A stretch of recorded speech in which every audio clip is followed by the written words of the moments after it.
Okay, hands up, I admit it. I prefer the 11-inch iPad Pro to the massive 13-inch version. I don't know how it's happened, but it has. And in this video, you guessed it, I've got six reasons why.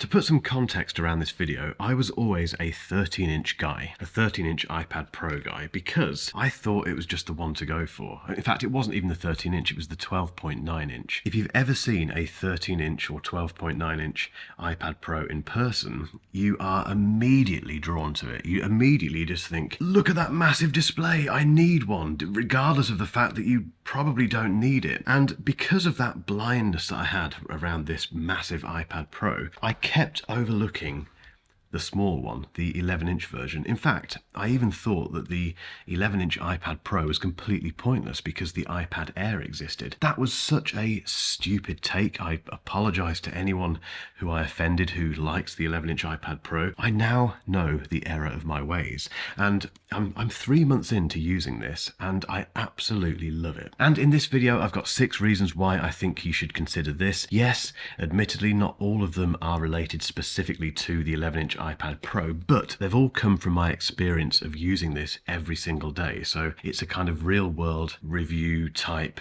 buying recommendation type video that you're watching. Hopefully it's going to be useful. But first, a very quick word, I promise, from today's sponsor, which is just brilliant. Whenever we cut to this camera, you might spot this, and lots of people ask what the case is on my iPad mini. It's actually a case from Moft, and it's brilliant because it's a case, but also it does that and stands up, which is why it sits there. Now we have a brand new version, and I've got it on the iPad Pro. It's called the Moft Float Folio case, and it's the new version, and it's brilliant. It's extremely slim. It's only 0.04 inches thick, and it really is pretty much all-round protection, apart from obviously the speaker grills, which you still need to hear. But it's a very, very secure fit, and it converts into an eye-level stand, so it gives you this 3.1 inches of lift for brilliant ergonomic use. This one includes a modular pencil holder, so if you do have an Apple Pencil Pro, you can very easily just slot it in, and the best news is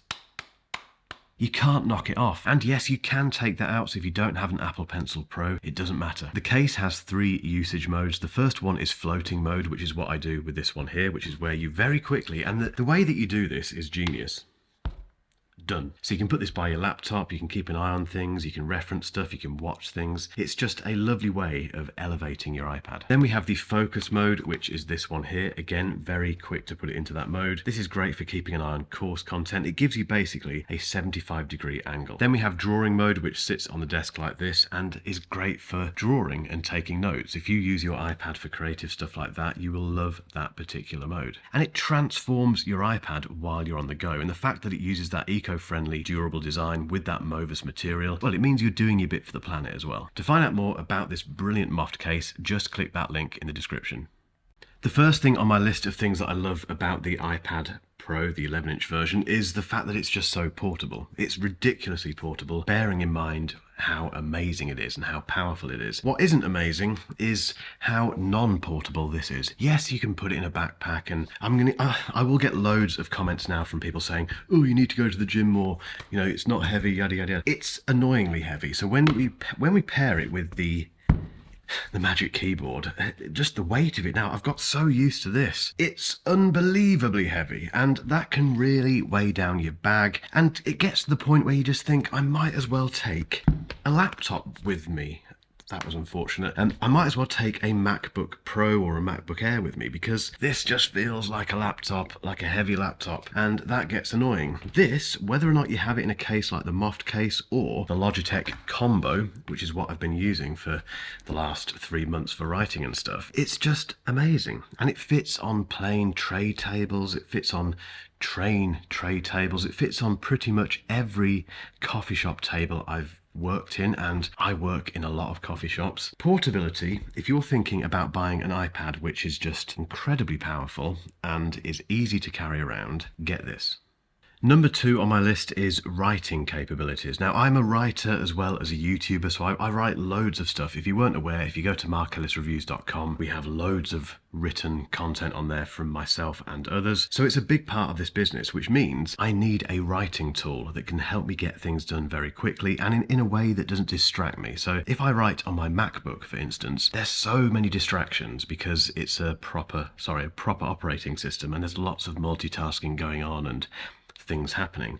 Now, I know technically you can multitask on iPad OS, but it's still not quite there for me. However, that's a benefit. I've talked about this before. I think the fact that multitasking on the iPad isn't great, let's be honest, and what's it called?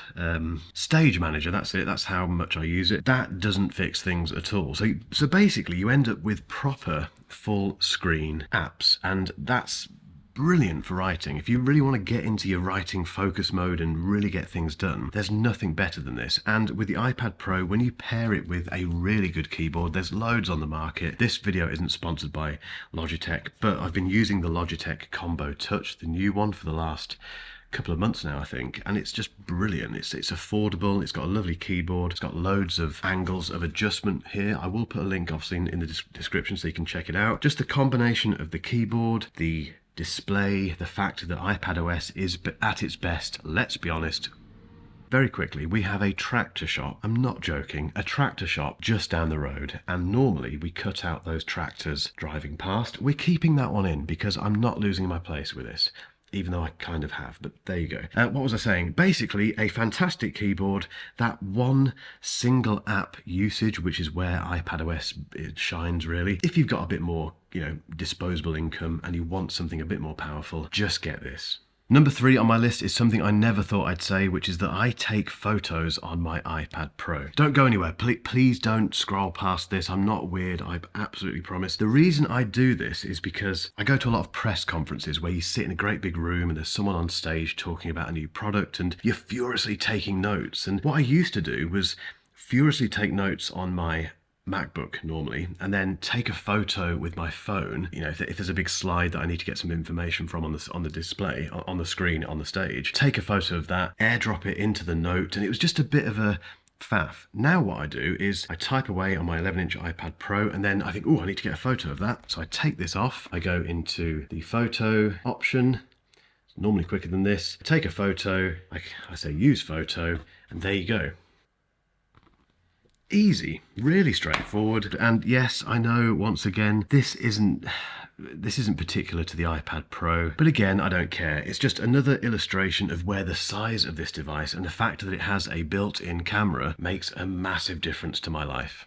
The next reason I love the 11-inch iPad Pro is because of iPadOS 18, and yes, at the time of filming, it's not fully launched for the public yet. I've been using the public beta version on here, and there's 3 reasons it's just amazing. The first reason is Smart Script. So if, like me, you can't read your own handwriting, but you still want to take notes with the Apple Pencil, basically Smart Script makes handwriting enjoyable, which I never thought I'd say, but it does. Basically, it learns how you write. It uses AI and machine learning, all that sort of stuff, and basically very gently corrects your handwriting. It doesn't completely change it, it just makes it look better. It straightens things, makes things more legible, makes it flow better. It's completely transformed the way that I take notes on the iPad Pro. I love it. Secondly, the calculator app. We now have a calculator app on the iPad Pro, and yes, it does have something called Maths Notes, and props to Apple, as the kids say, for regionalizing that particular name. But it has this thing called Maths Notes where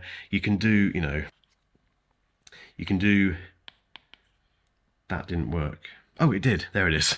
It's a bit slow. It is a beta, to be fair. You can do, kind of proper equations and stuff. I'm stupid, so I don't know how that works. But just the fact we have a proper calculator on the iPad, which isn't infested with, ads and stuff that you get with the third-party versions, is lovely. And then we have app customization and placement, so we can now move the apps around on the home screen as much as we want to. It's not bound by this completely rigid form of snapping things to the end of the row, all that stuff. That's gone, and we can tint the icons. So if you roughly know how to make colors work, or if you just have your favorite colors, who cares, you can now change your iPad to, well, you will be able to when you have iPadOS 18, change your iPad to match your favorite color aesthetic. It's lovely. The other reason I thought that the iPad Air was a much better choice over the 11-inch iPad Pro was Touch ID. So basically on the iPad Air and the iPad Mini, you have Touch ID on the power button. And I just couldn't see the point in spending several £100 more to get Face ID on the iPad Pro. I now vehemently disagree with my past self, because doing that each time is annoying versus just going and just being logged straight into your iPad. It's just, Face ID is so much more convenient. Is it worth a few £100 as an upgrade? Not really. I still think that's a bit daft. However, remember that you do get other stuff with the iPad Pro. So alongside Face ID, you get Pro Motion. So on the iPad Air, you get the 60Hz refresh rate. On this one, you get the 120Hz variable refresh rate, and it makes a massive difference. It's faster, it's smoother, it's worth the money, and remember, this display is much brighter than the iPad Air, and it's OLED. Everything about it is brilliant. Number 6 on my list of reasons why this is a fantastic iPad to buy is the fact that it will last absolutely ages. And the reason for that is because it's got the M4 chip in here, and no one on this planet knows how to use this M4 chip to its full capabilities at the moment. You can't do it. I'm sorry. That there might be edge cases, there might be, I don't know, astronauts who know how to do it. I genuinely have no idea, but most regular people, including me, cannot get the most out of this, which means the headroom that you have in this thing is utterly bonkers, and that means it's going to last a very, very long time. And yes, the M2 chip in the iPad Air is similar. You probably can't max that out still, but this is technically 2 generations beyond that. And at the moment, at the time of filming this video, you can't get a Mac, you can't get a MacBook, a MacBook Pro with the same chip that's in here. Everything I've talked about today makes the price of this thing, which is not insignificant once you start adding in the pencil and the, keyboard accessories and what have you, I think it makes that price more than worth it. I think it's a